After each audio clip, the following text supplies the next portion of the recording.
في خطوة جديدة لدعم هواة ومربي طيور الحمام في كربلاء، أسس مجموعة منهم بالمحافظة نادي كربلاء المركزي للحمام المسجي، ليكون أول ناد يهتم بالأنشطة والفعاليات الخاصة بمربي طيور الحمام بالمحافظة، فضلا عن الحفاظ على تراث هذه الهواية الجميلة. اليوم حبينا ننقل سعادتنا للمشاهد العراقي والكربلائي بالأخص بأن أنشأنا نادي دولي لأول مرة في مدينة كربلاء ولأول مرة بالعراق. يعني هذا النادي يجمع كل الهواة وكل المربين. والله بصراحة هو أساس النادي لم الشمل ربعنا أهواة الحمام والناس الطيبة تجي تباوع تتفرج تتونس. هذا ما عندنا فرد، يعني الغاية منها لا غاية منها مالية ولا غاية منها اقتصادية. عدد من هواة ومربي الطيور رحبوا بهذه الخطوة التي جاءت بمجهود ذاتي تطوعي، سيما وأن النادي يضم جميع مربي الطيور في كربلاء، مطالبين المعنيين بدعم هذه الهواية العريقة التي تعود إلى مئات السنين لتطويرها والحفاظ عليها كما حافظ عليها الآباء والأجداد.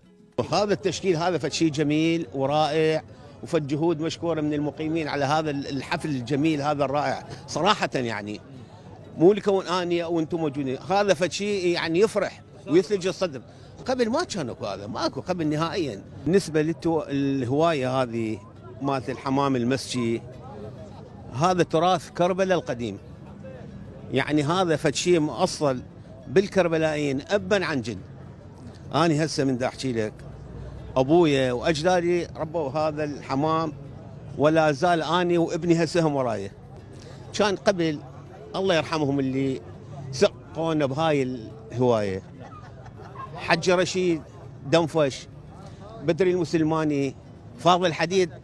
جهد فردي من عندنا، اما كجهد يعني من دوله من وزاره الشباب، طبعا هي هاي مسؤوله وزاره الشباب، لازم تحتضن هيك هوايات، لان هو اول وتالي هم نشاط لها، مثل ما هي تدعم الرياضه، تدعم الطوبه، تدعم باقي الرياضات.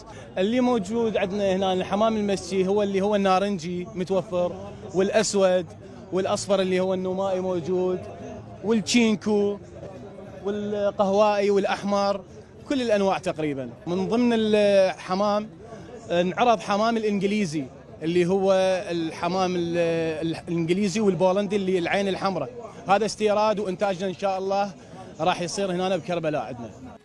المشاركون في الحفل التأسيسي عرضوا مجموعة من طيور الحمام المحلية والأجنبية النادرة وغيرها، والتي تشكل رمزا للسلام ورسالة محبة بين الجميع.